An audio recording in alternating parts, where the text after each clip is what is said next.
Quran, there's two ways of reading the Quran. One of them is devotional, simply to read it as an act of ibadah. And the Ajam all over the world have been doing this for centuries.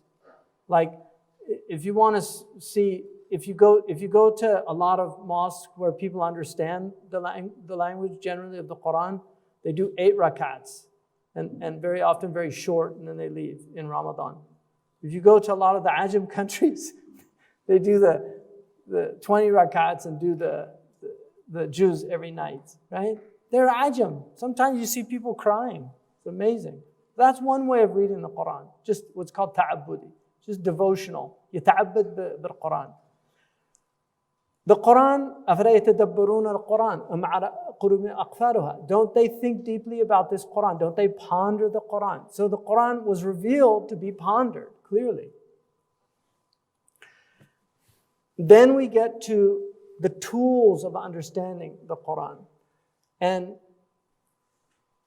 traditionally, and I'm just speaking traditionally, what many people did was they learned basic Islam and they practiced it, and then they read devotional books and seerah. Seerah was very popular in the Muslim Ummah. In Mauritania, the women are famous for memorizing long poems of the Prophet's life.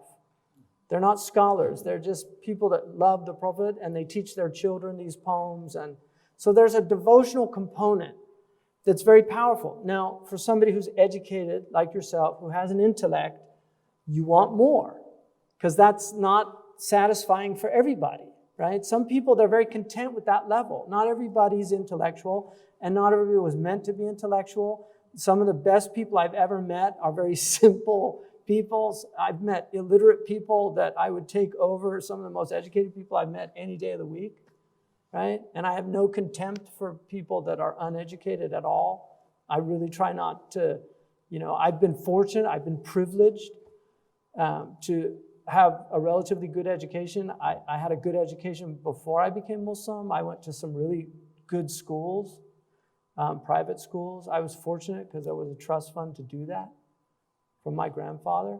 And then I studied with incredible scholars in the Emirates. I was really fortunate at a young age to be able to go with a full scholarship to the United Arab Emirates and study with some of the best scholars in the Ummah at that time. It's very fortunate. That's pure privilege. Like, what did I do to deserve that? I wasn't born in Sri Lanka, in an impoverished family, where I had to, at the age of 8, start working with my father to help support the family, and then I never learned to read or write, right? That's a whole other world, right? And that's another human being. So that's the nature of dunya. فَضَّلْنَا بَعْضُكُمْ عَلَى بَعْضٍ. We have privileged some of you over others as a test, right? لِيَبْلُوَكُمْ. Allah is testing you with your privilege. Are you going to look on contempt and think you're superior? When in fact, if you look at it, they say if you find a turtle on a fence, the one thing you know, he didn't get there by himself, right? And that's the truth for all of us. Wherever we are, we did not get here on our own. And so you have to be grateful. You have to see it as a tribulation from Allah. How are you going to use your privilege? How are you going to use it? It's a privilege to have wealth. It's a privilege. Why does Allah always ask us to give our wealth? Because wealth is a test, and Allah is seeing, are you passing the test or not? He only asked 2.5. Anything you give above that, gravy. Just getting closer to Allah, but He wants at least 2.5. Don't stint Him on that. Right? So that's it's very important that you nurture your intellect and help it to grow. And the best way to do that, look, we have a lot of tools that we did not have in the past. I'm not a big proponent of online learning, but for motivated people, it's an option. People have learned tajweed online. It's pretty amazing. right? You can learn Arabic. I mean, there's incredible resources to do that. In terms of reading the Quran, I would argue as long as you go to it very humbly and recognize that you cannot legislate from the Quran other than morally. I mean, there's things in the Quran. وَقُولُوا لِلنَّاسِ حُسْنًا. Speak beautifully to people. And we can all read that and benefit from that, right? The Quran says, "Idfa' billati hiya ahsan." Return a wrong with a right. We can all benefit from that. The Quran said, قَدْ أَفْلَحَ مَنْ زَكَّاهَا. You'll have success if you purify your soul. Tazkiyah, how do I purify my soul? Prayer, zakat, tilawat al-Quran, tahajjud, fasting, the company of righteous people that remind me, show me my faults. So all those things are beneficial. So I think it's a good thing to read the Quran, even in translation. I think it's a beneficial thing. It's dangerous in that, there are many times, even to this day still, where I've read the Quran and I thought I understood something, and then I go to the Tafsir and realize I didn't get it right. And I have a reasonably good level of Arabic. And I've spent a lot of time in Arabic, a lot of time in dictionaries. I'm in a dictionary every single day. I think my wife's here and will testify to that. And I look up words all the time in Arabic. So, but I still, there's things in the Quran I'm always finding that just, subhanAllah. Even Surah Al-Waqi'ah, certain surahs that I read every day, there's things it's amazing. I'll just see something I never saw before and then go to Tafsir.